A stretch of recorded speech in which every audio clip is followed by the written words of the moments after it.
একদিন গোপাল নৌকো করে নদী পার হচ্ছিল, কিন্তু নৌকায় এত মানুষ, এত মালপত্র ছিল যে নৌকো কিছু দূর যাওয়ার পরে প্রায় ডুবে যায় অবস্থা।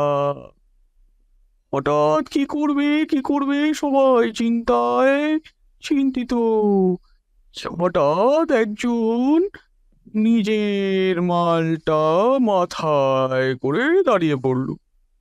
গোপাল বলল, কি দাদা, আপনি মালটা মাথায় নিয়ে দাঁড়িয়ে আছেন কেন?